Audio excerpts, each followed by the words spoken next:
Ассаламу алейкум, ардақты мекендештер, аруларыңыздар. Туғандар,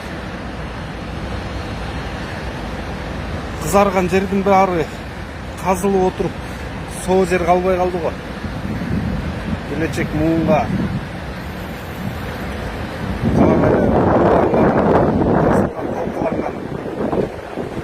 жаратылышты таштап кетмей болдық. Белгілен кеп сөз ал жөнді емес. Бүгін интернет қолданушылар, өзгөчө Facebook қолданушылар бір екі тайпасына жоғым бар да. Бирөөсү бийликтин тарапташтары болуп жүргөндөр, сен эмне кылып койдуң эле, эмне эмгегиң өтүп койду эле Кыргызстанга, антип сындагандай дегендерге жооп берип коеюн.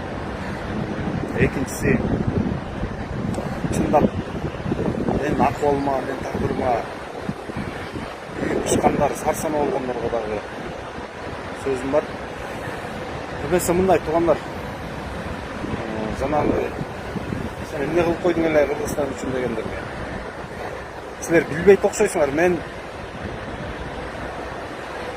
Кемпирабад суу сактагычын сатып ийгенмин. $100 миллион барга. Ошону билбейсиңер. Ушундай жакшылыгым бар.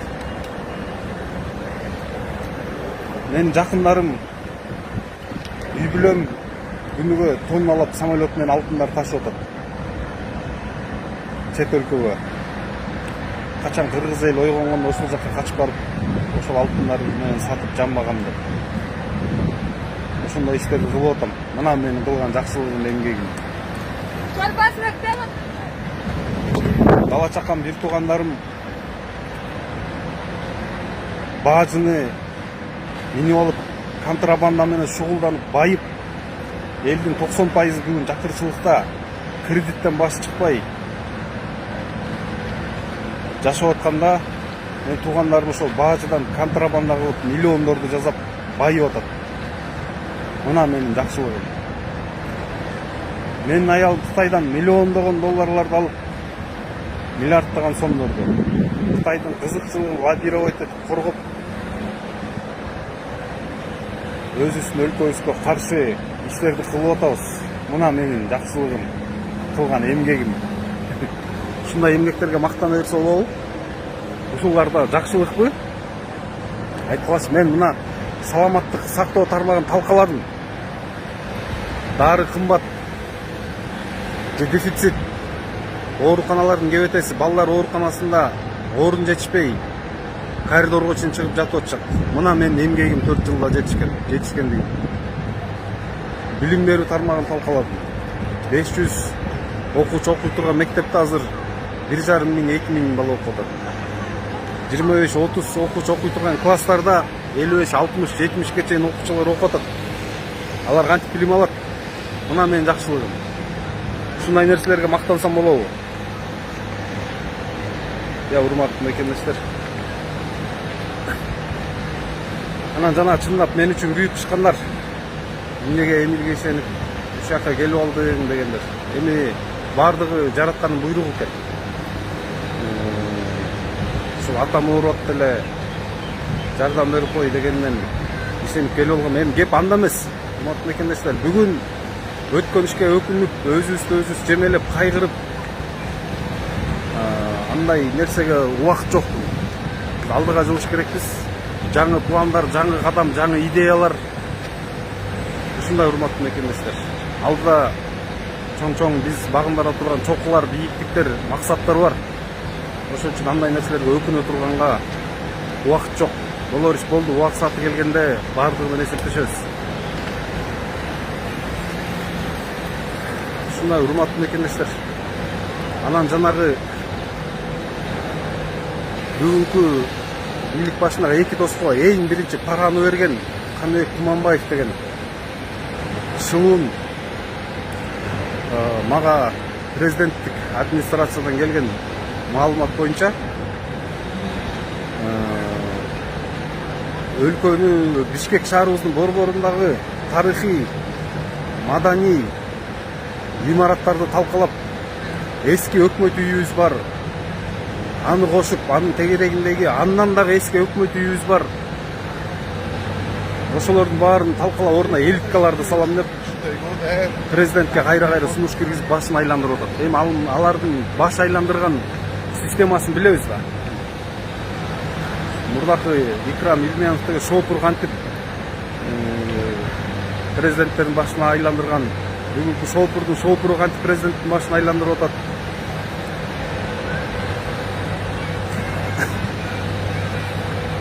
Каныбек Туманбаев, ал тарыхый имараттардын бир кирпичин да бузганга сен эч кандай моралдуулугуң жок. Сен салган эмессиң, аны бузуш сага эмес. Көчө төш каккылап мактанып аткан көчмө Сити курулуш комплекси ошону баштап койгон өз үстүнө кыргыз балдардын рейдерлик захват менен тартып алып бүгүн. Алар бизнес кылабыз деп ал жакка 400 миллиондон ашык салган сомун дагы чыгара албай калды. Эмне үчүн алар иштетип атканда мыйзамсыз дагы сен тартып алсаң мыйзамды болуп калабы? Мунун баарын жоо болот сөзсүз түрдө.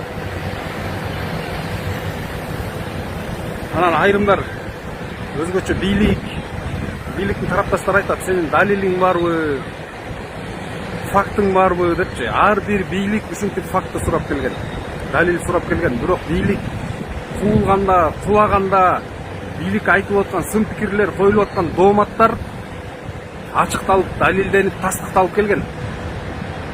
Бүгүнкү кылмыштуу бийликтин, анын ичиндеги Каныбек Туманбаевдин кылмыштарындагы ачыкталышына аз гана убакыттар калды. Урматтуу мекемештер. Андай факты сураган Сооронбай Шарипович эмне болду? Факты сурап атып, акыр ал иш аягына чыкты го.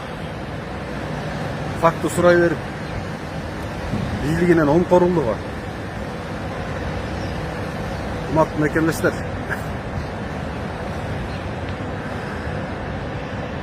Чет өлкөдөгү биздин жарандарга дагы бир эки сөзүм бар да. Өлкөгө кайтып барып, бүгүнкү эки жексурду койбогон, өлкөнүн байлыгын сыртка күн санап, саат санап ташып аткан өзүн билемдик менен мамлекеттин ашмалтайын чыгарып аткандар тартипке салбасак, урматтуу мигранттар, бир аз убакытка болсо дагы анча мынча билетке акчаны, убактыңарды курманчылык кылып өлкөбүзгө кайтпасаңар акыбал чатак. Өтө кейиштүү акыбалга алып келип койду. Садыр Жапаров мындай илимдүү, билимдүү жаштардын баарын камап, жанына жалаң шылуундарды, аферист мошенниктерди, кара курсактын кулу болгон көрпенделерди топтоп алып, мамлекетти жардын кырына келгенде алдымды коюп, бүгүн жардан ары кулат үйдү. Мамлекетибиз, өлкөбүз, элибиз, кен байлыктарыбыз дагы толугу менен Кытайдын экспансиясына өтүп атат. Барымтасын да алып калдык. Экономикалык барымтасын да алып калдык.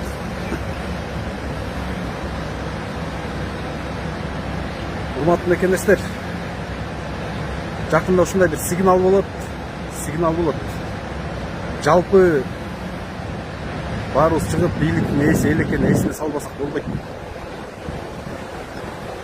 Бүгүн бизге дүйнө жүзүн, анын ичинде биздин мамлекетти дагы дүйнөлүк аренада чоң өзгөрүүлөр күтүп турганда, бизге алысты көрө билген, кекчил эмес, майдачыл эмес, дасыккан тажрыйбалуу саясатчы башчы катары керек бизге.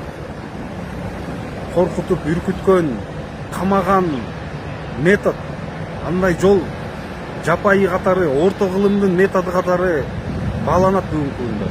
Бирок бүгүнкү эки дос өзүнүн түшүнүгүнө таянып алып, ошондой жапайы метод менен башкарып, бул эскирген метод. Бүгүнкү күндө бизге даанышмандык, өрөгөчтүк менен, жумшак мамиле менен кандай гана маселе болбосун ошонун изин майтара алган команда керек. Ушундай командасы менен башчы керек бизге. Бүгүнкү эки достум мамлекеттик туңгуюкка жетелеп келип койгону, жетелеп бараткан жок, жетелеп алып келип коюп койду. Урматтуу мекендештер, чечкиндүү кадамдарга барбасак, мындан кийинки тагдырыбыз өзүбүз дагы балдарыбыз, небереле, чөйрө деги эле мындан кийинки укум тукумубуз ыйлап жүрүп, өксүп жүрүп, кул болуп өтөт экенде баарыбыздын көзүбүз жетпейт.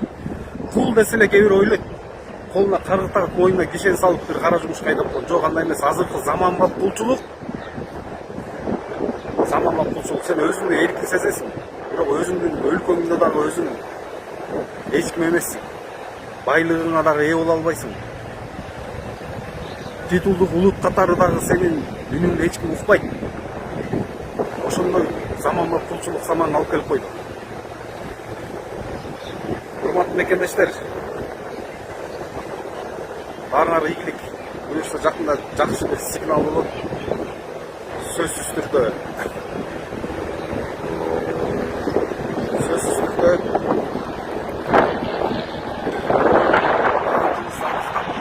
жакын келечекке багыттала турган жолду тандашыбыз керек. Урматтуу мекендештер, Садыр Жапаров бүгүн өлкөнү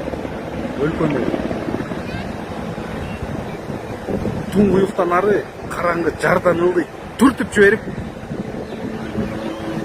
үй бүлөсү менен байып, контрабанда мурдакы Көлбаев менен Матраимовдун ордун эки дос толук кандуу ээлеп, ошолордун системасы менен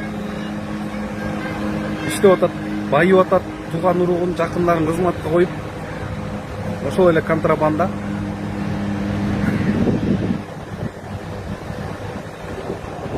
Мен кубанганым ушул.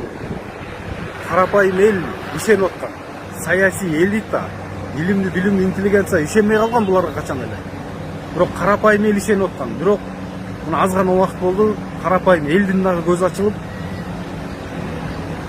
жанагындай мектеп салынып атат, арзак берзак дегенге ишенбей калды. Калктын саны өсүп аткандан кийин кайсына гана мамлекет болбосун, андай соц объектилер салына берет.